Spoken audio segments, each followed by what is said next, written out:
दोस्तों, मैं साधना आप सभी का स्वागत करती हूँ आपके अपने सेशन एक्सपर्ट क्लासेस साधना त्यागी प्लेटफॉर्म में। दोस्तों, आज की जो क्लास होगी वो हिंदी के महत्वपूर्ण प्रश्नों पर आधारित एक मॉक टेस्ट रहेगा आपके लिए। आप कह सकते हैं टेस्ट सीरीज जो 15 प्रश्नों पर आधारित रहेगी। तो वीडियो को पूरा वॉच कीजिएगा। अगर अच्छा लगे तो लाइक शेयर कमेंट जरूर कीजिएगा। चलिए आज की टेस्ट सीरीज को स्टार्ट करते हैं। आज का अपना पहला क्वेश्चन है जो कि समास से है कि हस्तलिखित में कौन सा समास होगा। क्या पूछा जा रहा है यहाँ पर पूछा जा रहा है हस्तलिखित में कौन सा समास होगा।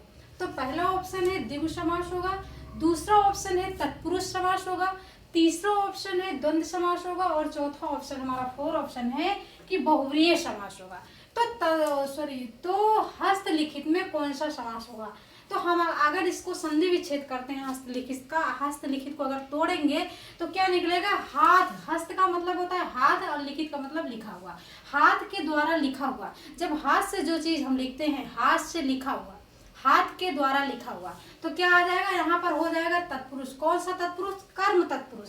अगर एग्जाम में पूछा जाता है तत्पुरुष तो आप तत्पुरुष लगाइएगा, लेकिन अगर कर्म तत्पुरुष है वहां पर ऑप्शन तो आप कर्म तत्पुरुष को लगाइएगा। तो यहाँ पर क्या हो जाएगा, हाथ से लिखा हुआ, हाथ के द्वारा लिखा हुआ यानी कि तत्पुरुष के साथ चला जाएगा। दूसरा विकल्प हमारा राइट हो जाएगा कि हस्तलिखित में तत्पुरुष समास होगा।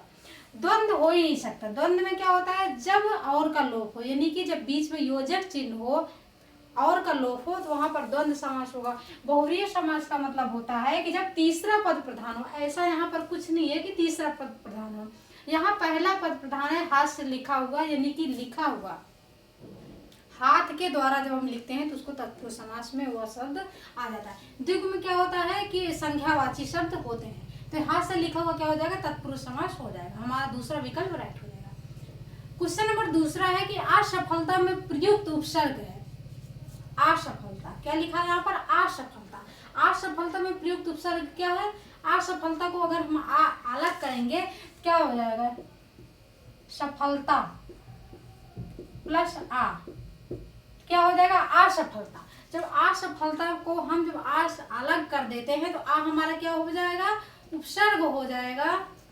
तो यहाँ पर क्या पूछा जा रहा है, उपसर्ग पूछा जा रहा है, तो हमारा क्या कौन सा उपसर्ग हो जाएगा, अस होगा, आ होगा, लता होगा या फिर ता होगा। अगर ता हम करते हैं तो ता हो जाएगा प्रत्यय, तो यहाँ पर आ उपसर्ग हो जाएगा, यानी फिर हमारा दूसरा विकल्प राइट हो जाएगा कि असफलता में उपसर्ग क्या है, आ उपसर्ग है। अगर आप आसानी से आंसर कैसे टिक कर सकते हैं, जब आप उसको अलग अलग कर देंगे। जब आप कोई भी ऑप्शन हो, कोई भी शब्द हो, जब उसका आप संधि विच्छेद करते हैं तो अगर वो निकल जाता है उसका, तो जो आगे का वर्ण हो जाता है वो क्या हो जाता है, वो उपसर्ग हो जाता है, और जो पीछे का होता है वो हो जाता है प्रत्यय हमारा। तो ठीक है, यहाँ पर दूसरा विकल्प राइट हो जाएगा कि असफलता में आ उपसर्ग लगा हुआ है। क्वेश्चन नंबर तीसरा है कि घोड़े का तत्सम शब्द क्या होगा। क्या पूछा जा रहा है, यहाँ तत्सम शब्द पूछा जा रहा है कि घोड़े का तत्सम शब्द क्या हो जाएगा। तत्सम क्या मतलब क्या होता है, जो शब्द संस्कृत के होते हैं वो तत्सम शब्द हो कहलाते हैं। तो घोड़े का तत्सम क्या होगा, घोटक, कपूर, कपड़ा या इनमें से कोई नहीं। तो घोड़े का तत्सम हो जाता है घोटक। घोड़े को संस्कृत में क्या कहते हैं, घोटक कहते हैं, अश्व कहते हैं, तुरंग कहते हैं। तो ये सभी क्या हो जाएंगे, घोड़े के तत्सम हो जाएंगे। और यहाँ पर पूछा क्या जा रहा है, तो तत्सम पूछा जा रहा है, इसलिए हमारा पहला विकल्प राइट हो जाएगा। कपूर क्या है, तो कपूर हिंदी शब्द है, कपूर का तत्सम होता है कर्पूर। कपड़ा क्या है, हिंदी शब्द है, कपड़ा का तत्सम होता है करपट। और ये चौथा विकल्प होगा नहीं, तो यहाँ पर पहला विकल्प राइट हो जाएगा कि घोड़े का तत्सम होता है घोटक। क्लियर है। क्वेश्चन नंबर चौथा है यहाँ पर कि श्याम आया और घर वापस चला गया। इसमें क्या पूछा जा रहा है, इसमें वाक्य पूछा जा रहा है। वाक्य कितने प्रकार के होते हैं, तो वाक्य होते हैं 3 प्रकार के, सरल वाक्य, संयुक्त वाक्य और मिश्र वाक्य। तो यहाँ पर क्या पूछा जा रहा है, वाक्य पूछा जा रहा है कि श्याम आया और घर वापस चला गया। तो इसमें कौन सा वाक्य होगा, सरल वाक्य होगा, संयुक्त वाक्य होगा, मिश्र वाक्य होगा या इनमें से कोई नहीं। तो यहाँ पर क्या हो जाएगा, श्याम आया और घर वापस चला गया। एक से अधिक जब वाक्य होते हैं तो यहाँ वहां पर क्या हो जाता है, संयुक्त वाक्य हो जाए। मिश्र वाक्य किसको कहते हैं, सिंपल सेंटेंस। यहाँ पर अगर होता कि श्याम आया, अगर इतना होता कि श्याम आया तो यहाँ पर सरल वाक्य हो जाता। अगर यहाँ पर और है आपको हमारी वीडियो संयुक्त वाक्य यानी कि जब वाक्य आप पढ़ेंगे, हमारे वीडियो में आप जाएंगे, वाक्य पढ़ेंगे, वाक्य शब्द जो सर्च करेंगे तो वहाँ पर वाक्य आपको अच्छी तरह बताया गया है, तो आपकी समझ में अच्छी तरह आ जाएगा। तो यहाँ पर पूछा जाए अगर और हो, बीच में क्या हो, और हो, किंतु हो, परंतु हो, इसलिए हो, तो ये सभी किस में आ जाता है, तो ये सभी आता है संयुक्त वाक्य में। और मिश्र वाक्य की बात करें तो मिश्र वाक्य में क्या होता है, फिर भी, जैसे तैसे, जैसे के साथ तैसे लगा होगा, और किंतु के साथ परंतु लगा होगा, यानी कि उसमें उसका क्या हो जाता है, अपोजिट जरूर लगा होगा, कि जैसे तैसे, जैसे, कैसे, तो ये सभी उसमें लगे होते हैं, इसलिए मिश्र वाक्य हो जाता है। तो यहाँ पर क्या और है, अगर यहाँ पर किंतु हो जाता, परंतु हो जाता, जबकि हो जाता, तो यहाँ पर क्या हो जाता है, संयुक्त वाक्य हो जाता है, यानी कि दूसरा विकल्प राइट हो जाएगा, संयुक्त वाक्य के साथ चला जाएगा। क्वेश्चन नंबर 5 है कि सदैव में प्रयुक्त संधि है, हमें संधि का नाम बताना है कि सदैव में कौन सी संधि है, यड़ संधि है, स्वर संधि है, वृद्धि संधि है, या फिर व्यंजन संधि है। तो सदैव में कौन सी संधि है ये आपको बताना है। यड़ संधि, स्वर संधि, वृद्धि संधि और व्यंजन संधि, ये 4 ऑप्शन है। 4 ऑप्शन में देखना है कि सदैव में कौन सी संधि है। तो अगर सदैव का हम संधि विच्छेद करते हैं तो क्या हो जाएगा, सदा धन एव बराबर क्या हो जाएगा, सदैव। तो सदैव का जब सदा धन एव बराबर सदैव हो जाएगा तो डंडे के ऊपर क्या है, 2 मात्रा है। अगर वर्ण के ऊपर 2 मात्रा लगा हुआ है तो हमेशा किस संधि में आ जाता है, वृद्धि संधि में। अगर 1 मात्रा हो तो क्या हो जाता है, गुण संधि। अगर 2 मात्रा हो जाएगा तो क्या हो जाएगा, वृद्धि संधि। तो यहाँ पर कौन सी संधि सही हो जाएगी, यहाँ पर तीसरा विकल्प राइट हो जाएगा, वृद्धि संधि के साथ चली जाएगी, कि अगर डंडे के ऊपर 2 मात्रा लगी हुई तो वो हमेशा वृद्धि संधि में ही आ जाता है। क्वेश्चन नंबर 6 है कि प्रतिदिन में कौन सा समास होगा। समास कितने प्रकार के होते हैं, तो समास होते हैं 6 प्रकार के। कितने प्रकार के होते हैं, 6 प्रकार के होते हैं। तो क्या पूछा जा रहा है कि प्रतिदिन में कौन सा समास है, तो पहला तत्पुरुष समास है, या फिर अव्ययभाव समास है, द्वंद्व समास है, या द्विगु समास है। तो द्विगु समास को हम काट देते हैं क्योंकि यहाँ प्रतिदिन संख्यावाची नहीं है, द्वंद्व नहीं है क्योंकि और नहीं है, प्रति और दिन नहीं होता है। अव्ययभाव समास, इसमें क्या है, प्रति क्या है, हमारा प्रति क्या है, उपसर्ग है। प्रति हमारा अव्यय है, उपसर्ग से जुड़ा हुआ है, तो प्रतिदिन क्या हो जाएगा, प्रतिदिन में प्रति उपसर्ग लगा है, तो इसलिए अव्ययभाव समास हो जाएगा। ये दूसरा विकल्प के साथ चला जाएगा कि इसमें प्रतिदिन में अव्ययभाव समास है। अगर तत्पुरुष की बात करते हैं तो तत्पुरुष में क्या होता है, दूसरा पद प्रधान होता है, और इसमें क्या है, पहला पद प्रधान है, यानी कि पहला पद अव्यय है, इसलिए हम दूसरा विकल्प लॉक कर देते हैं, अव्ययभाव समास के साथ चला जाएगा। आपको ये देखना है कि शब्द में उपसर्ग लगा है कि नहीं लगा है, इसमें कौन सा पद प्रधान है। अभी हो गया, प्रति हो गया, बे हो गया, ये सभी क्या है, उपसर्ग है। आ हो गया, तो ये सभी किस में आ जाएंगे, अव्ययभाव समास में आ जाते हैं, कि जो उपसर्ग से जुड़े हुए समास है वो अव्ययभाव समास में आ जाते हैं। क्वेश्चन नंबर 7 है कि नगरीय में प्रत्यय है। प्रत्यय को देखना है कि नगरीय में प्रत्यय है, कौन सा प्रत्यय है, रीय प्रत्यय है, ईय प्रत्यय है, गरीय प्रत्यय है, या फिर नग प्रत्यय है। तो नगरीय क्या निकला, नग धन रीय ईय, नग धन रीय बराबर नगरीय, तो क्या निकल रहा है, नगरीय, ईय निकल रहा है। तो यहाँ पर दूसरा विकल्प राइट हो जाएगा, ईय प्रत्यय के साथ चला जाएगा, कि नगरीय में ईय प्रत्यय है। इसमें री और ईय में कंफ्यूज हो जाते हैं कि रीय प्रत्यय हो गया या फिर ईय प्रत्यय होगा। तो जो मात्रा से जुड़े हुए हैं वो ही हमारे प्रत्यय होते हैं। तो नगरीय में हम वर्ण को छोड़ के जब मात्रा को ले लेते हैं तो वही हमारा क्या हो जाता है, प्रत्यय हो जाता है। तो इसलिए नगरीय में ईय प्रत्यय है। क्वेश्चन नंबर 8 है कि माली द्वारा पौधे लगाए जाते हैं, इसमें क्या पूछा जा रहा है, तो इसमें पूछा जा रहा है वाच्य। इसमें भैया बताना है आपको कि वाच्य कौन सा। तो वाच्य कितने प्रकार के होते हैं, वाच्य होते हैं 3 प्रकार के। कितने प्रकार के होते हैं, 3 प्रकार के होते हैं। कौन कौन से, कृतिवाच्य, कर्मवाच्य और भाववाच्य। तो यहाँ पर पूछा जा रहा है कि माली द्वारा पौधे लगाए जाते हैं, इसमें कौन सा वाच्य है। तो हम आपको एक एक करके इसमें बताएंगे कि वाच्य को हम कैसे पहचानते हैं, वो भी ट्रिक से, कि हम वाच्य को कैसे पहचानें। क्योंकि एग्जाम में इतना टाइम तो होता नहीं कि हम वाच्य का पूरा डेफिनेशन पढ़ें तो उसको निकालेंगे, क्योंकि तो वाच्य हमें ट्रिक से याद करना है कि वाच्य हम कैसे लगाएं। तो कृत्य वाच्य में क्या होता है, जिसमें कर्म प्रधान हो। यहाँ पर अगर माली द्वारा पौधे लगाए तो अगर हम इसका कृत्य वाच्य बनाते हैं, यानी कि जब इसको कृत्य वाच्य में चेंज करते हैं तो क्या हो जाएगा, माली पौधे लगाता है। क्या हो जाएगा, माली पौधे लगाता है।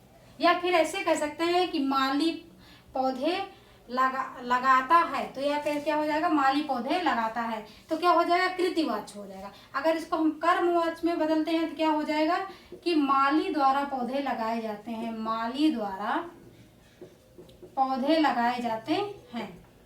अगर इसका भाववाच्य करेंगे तो क्या हो जाएगा, उसमें द्वारा ही हट जाएगा, हो जाएगा माली पौधे नहीं लगाता है, उसमें नहीं आ जाएगा।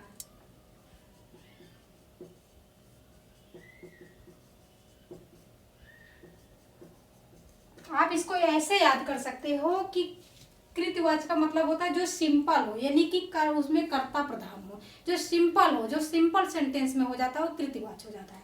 और कर्मवाच्य में क्या होता है, अगर हमारा द्वारा से जुड़ा हुआ शब्द है, अगर द्वारा से जुड़ा हुआ वाक्य है तो समझ लीजिए वो 100% आपका कर्मवाच्य हो जाता है। अब भाववाच्य में क्या होता है, अगर नहीं हो, अगर शब्द में वाक्य में नहीं आ जाए शब्द तो हमेशा वो कर्मवाच्य हो, सॉरी भाववाच्य हो जाता है। जैसे मुझसे पढ़ा नहीं जाता, मुझसे खाया नहीं जाता, पौधे माली पौधे नहीं लगा पाता, जैसे नहीं आ गया तो वो हमेशा किस में आ जाता है, भाववाच्य में हो जाता है। अगर नहीं आ गया तो भाववाच्य में, द्वारा आ गया तो कर्मवाच्य में, अगर वो सिंपल रहा माली पौधे लगाता है तो किस में हो जाएगा, कृतवाच्य में। तो यहाँ द्वारा है तो इसलिए हम किसको लगा देंगे, कर्मवाच्य को लगा देंगे। दूसरा विकल्प राइट हो जाएगा, कर्मवाच्य के साथ चला जाएगा। अगर अभी तक आपने वीडियो को लाइक नहीं किया है तो लाइक कर दीजिए। अगर आप सेशन में पहली बार आए हैं, वीडियो को पहली बार वॉच कर रहे हैं तो वीडियो को चैनल को सब्सक्राइब जरूर कर दीजिए। क्वेश्चन नंबर 9 है कि चमक गई चपला चमचम में अलंकार है। चमक गई चपला चमचम में अलंकार है, कौन सा अलंकार है, तो पहला है उपमा अलंकार है, दूसरा है अनुप्रास अलंकार है, तीसरा है यमक अलंकार है और चौथा है उत्प्रेक्षा अलंकार है।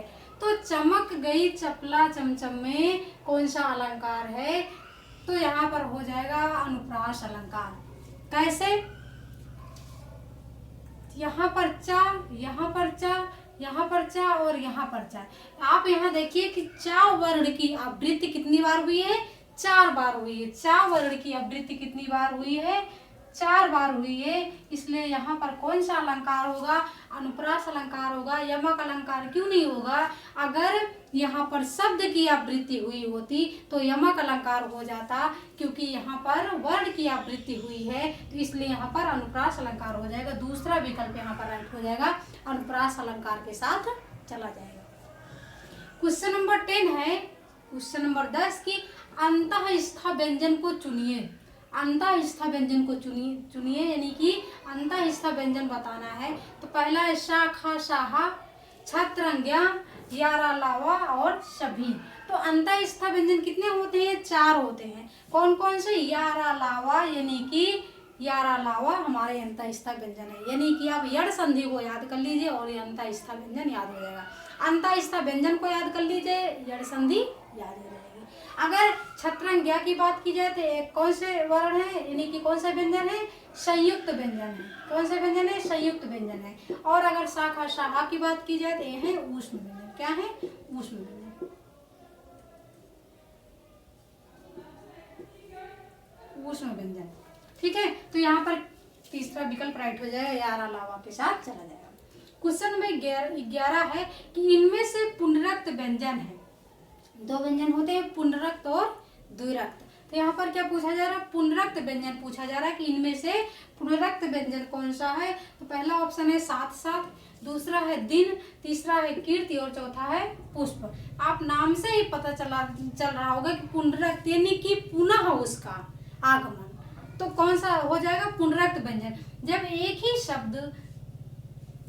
ही शब्द 2 बार एक समान आए तो वहां पर क्या हो जाता है, पुनरक्त व्यंजन। और द्विरक्त व्यंजन में क्या होता है, जब एक ही वर्ण दो बार आए वो भी साथ साथ, तो वहां पर हो जाएगा द्विरक्त, और पुनरक्त मतलब हो जाएगा साथ साथ, जैसे कि साथ साथ, बात बात, तो वहां पर क्या हो जाएगा, पुनरक्त व्यंजन को आप लॉक कर दीजिएगा कि बात बात में, साथ साथ में, यानी कि एक ही शब्द जब दो बार आए तो वहां पर क्या हो जाएगा, वहां पर पुनरक्त व्यंजन हो जाएगा। यहाँ पर पहला विकल्प राइट हो जाएगा।